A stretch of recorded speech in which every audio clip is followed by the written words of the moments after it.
Hello guys, welcome to my channel Vishwas School Bhuna. I am Shifali, your chemistry teacher. Students, today we will continue our chapter Solution of Class 12 Chemistry. पिछली video में हमने पढ़ा था Vento factor के बारे में. आज हम पढ़ेंगे इसी के numericals. Students, it is the last lecture of this chapter. इसके बाद ये लेक्चर फिनिश हो जाएगा, चैप्टर कंप्लीट हो जाएगा. इसके न्यूमेरिकल्स करते हैं. Let's continue. Read the statement. 2 gram of benzoic acid dissolved in 25 gram of benzene shows a depression in freezing point. सबसे पहले न्यूमेरिकल करने का तरीका वही रहेगा. इसमें गिवन डैट लिखोगे. क्या दिया हुआ है इसमें? 2 gram of benzoic acid. Means benzoic acid क्या है? जिसको हम बेंजीन के अंदर डिसॉल्व कर रहे हैं. इसका मतलब वेट ऑफ सोल्यूट गिवन है, W2 गिवन है.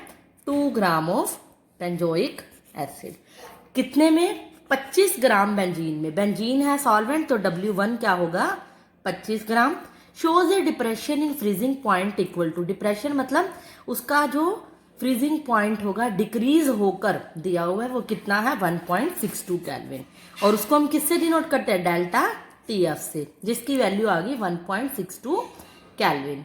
Molar depression constant KF of benzene का, KF की वैल्यू दे रखी है 4.9 केल्विन kg पर मोल. हमने क्या निकालना है? Percentage association of the acid निकालना है. इसके लिए आपको पहले पिछले डेरिवेशंस पे ध्यान देना होगा, जिसमें मैंने परसेंटेज डिसोसिएशन और एसोसिएशन के डेरिवेशंस कराए थे, उसके फॉर्मूले बताए थे. तो अब हम फॉर्मूला लगाएंगे. देखो, डेल्टा TF. परसेंटेज एसोसिएशन निकालने के लिए मुझे Vento factor means alpha degree of association निकालना पड़ेगा. अल्फा के लिए मुझे पता है, उस फॉर्मूले के लिए अंदर आई था, वेंटो फैक्टर था. अगर आपको पिछले फॉर्मूले ध्यान हो, उस फॉर्मूले के अंदर वेंटो फैक्टर की वैल्यू आती थी.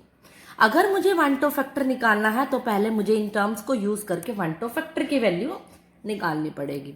वेंटो फैक्टर के लिए मैं निकाल रही हूँ पहले फॉर्मूला, क्योंकि फ्रीजिंग पॉइंट है इसीलिए डिप्रेशन इन फ्रीजिंग पॉइंट वाला formula. Delta TF equal to KF into M. Delta TF equal to KF molality का फॉर्मूला होता है W2/M2 इंटू 1000 बाय में W1. ये होता है मोलैलिटी का फॉर्मूला. इसकी हेल्प से मैं M2 मोलर मास निकाल सकती हूँ. तो क्या आएगा? Delta TF into W1 bye में क्या हो जाएगा? डेल्टा TF ये आ जाएगा नीचे, ऊपर आएगा 1000 into KF into W2 by delta TF multiply W1. Put करूंगी, सभी की वैल्यू गिवन है. KF की वैल्यू गिवन है 4.9, W2 है 2, डेल्टा TF 1.62 और W1 की वैल्यू है 25. इसको सोल्व करके जो वैल्यू आएगी, इसको सोल्व करके जो सब मेरी वैल्यू आएगी वो आएगी 242 ग्राम पर मोल. ये मेरी वैल्यू आ गई M2 की वैल्यू. अब मुझे क्या निकालना है? वेंटो फैक्टर निकालना है. वेंटो फैक्टर का जो फॉर्मूला था, इसको अच्छे से समझिए. वेंटो फैक्टर का जो फॉर्मूला था वो क्या था? कैलकुलेटेड मोलर मास बाय में ऑब्जर्व्ड मोलर मास. क्योंकि यहाँ मैं मोलर मास निकाल रही हूँ, मोलर मास की फॉर्म में वेंटो फैक्टर की मुझे वैल्यू चाहिए होगी. कैलकुलेटेड मतलब जो मैंने फॉर्मूले से मुझे पता होता है. अब मुझे किसका निकालना पड़ेगा यहाँ पर? किसका? बेंजोइक एसिड का, क्योंकि सॉल्वेंट क्या है यहाँ पे? Benzoic acid. यहाँ पर हमने क्या, सॉरी, सोल्यूट क्या है यहाँ पे? Benzoic acid. बेंजोइक एसिड का जो फॉर्मूला होता है वो होता है C6H5COOH. ये होता है बेंजोइक एसिड का फॉर्मूला. अगर मैं इसका मोलर मास को सारों का, कार्बन का, हाइड्रोजन का, जितने भी सबको ऐड करूंगी तो मोलर मास मेरा आएगा 122 ग्राम पर मोल. ये सब आपको निकालना 9th क्लास में सीखा हुआ है. तो ये जो मोलर मास होगा वो होगा कैलकुलेटेड, यानी 122. और ऑब्जर्व कितना आया? मुझे कितना ऑब्जर्व हुआ? ये 242. जब मैं इसको सॉल्व करूंगी तो वैल्यू आएगी 0.504. वेंटो फैक्टर की ये है मेरी वैल्यू. आई की वैल्यू मुझे मिल गई.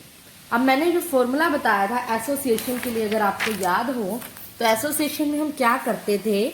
जैसे मान लो बेंजोइक एसिड है C6H5COOH, यहाँ ये क्या हो गया, एसोसिएट हो गया है, जुड़ गया है। मीन्स हम क्या करेंगे यहाँ पर C6H5COOH की ट्वाइस, यानी डायमराइजेशन हो गया, ये जुड़ गया। और उसके बाद वही डायरेक्शन यूज करोगे। At time t equal to 0 इसके 1 मोल, इसके 0। एट टाइम t पे 0 पे 1 और 0, t पे क्या होगा, इसके अल्फा एसोसिएट हो गए। और डायमराइजेशन का केस है तो अल्फा बाय 2।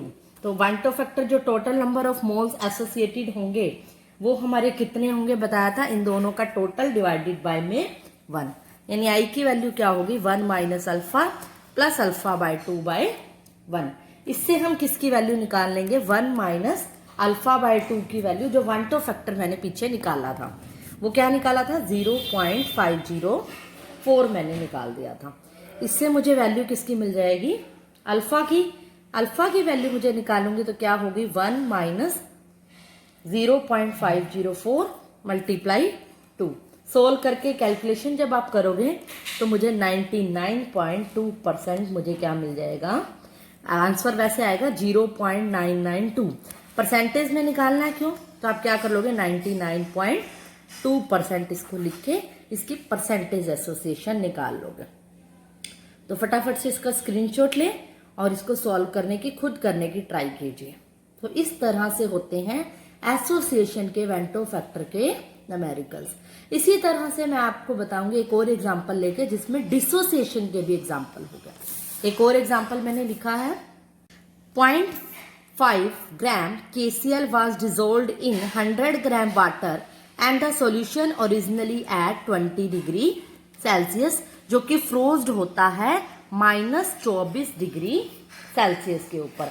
अब यहाँ पर हमें क्या दिया हुआ है, फ्रोज्ड, मतलब पहले पॉइंट KCl 0.50 ग्राम जो है KCl वो क्या है, सोल्यूट है। W2 की वैल्यू दी हुई है 0.5 ग्राम। और 100 में वाटर में होता है, सॉल्वेंट का वेट है 100 ग्राम।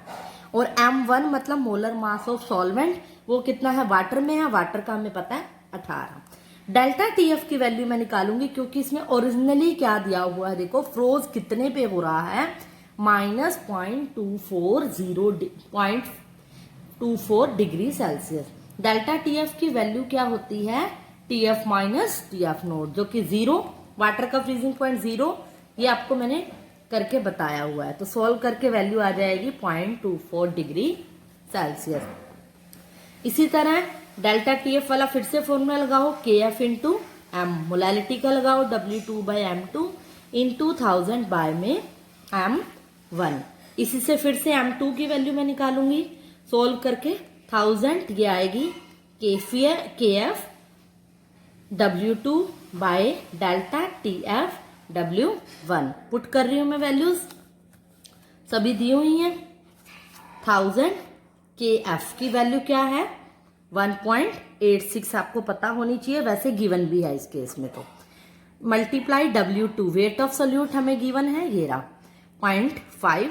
डेल्टा TF कितना निकाला है हमने, 0.24 इंटू W1 क्या है हमारा 100।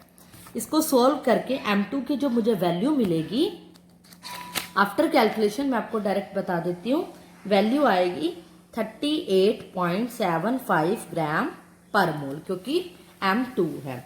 अब फिर से वही वन टू फैक्टर निकालेंगे, I क्या होगा, कैलकुलेटेड मोलर मास बाय में ऑब्जर्व्ड मोलर मास। कैलकुलेटेड मेरा कितना है 74.5, ये आपको उससे मिल जाएगा उसके फॉर्मूले से। जब KCl के फॉर्मूले को, K पोटेशियम का 39 होता है, क्लोरीन का 35.5 ऐड करोगे तो ये आ जाएगा। ऑब्जर्व्ड कितना आया मेरा 38.75, सोल्व करोगे तो 1.92 वैल्यू आ गई मेरी वन टू फैक्टर की। अब फिर से वही KCl का डिसोसिएशन का केस है। KCl डिसोसिएट किसके अंदर होगा, K पॉजिटिव Cl नेगेटिव के अंदर। तो इस पे डेरिवेशन करके I की वैल्यू मैं आपको डायरेक्ट बता रही हूँ क्योंकि इसके डेरिवेशन मैं करवा चुकी हूँ। ये आएगी 1 प्लस अल्फा बाय 1। तो अल्फा की वैल्यू क्या आएगी, I माइनस 1। I मैं निकलवा चुकी हूँ आपको 1.92 माइनस 1 करोगे 0.92 आ जाएगा। 0.92 आ गया। परसेंटेज निकालना है तो 100 से मल्टीप्लाई करके आंसर आएगा 92%। अल्फा यानी डिग्री ऑफ डिसोसिएशन और एसोसिएशन। तो इससे हम क्या निकाल लेंगे, इसकी अल्फा की value. So that's all for today. यहाँ पर हमारा चैप्टर खत्म होता है और इसी के साथ अब आपको हॉलीडेज होमवर्क दिया जाएगा। वहाँ पर आपको हर टॉपिक के 5-5 न्यूमेरिकल करने हैं। जो भी मैंने टॉपिक कराया है एक डिफरेंट नोटबुक में, और साथ में जो एनसीईआरटी बुक्स के एंड में न्यूमेरिकल दिए हुए हैं उसके भी सभी एक्सरसाइज के एनसीईआरटी के सॉल्व करने हैं। बाकी हॉलीडेज होमवर्क में सब कुछ गिवन होगा। That's all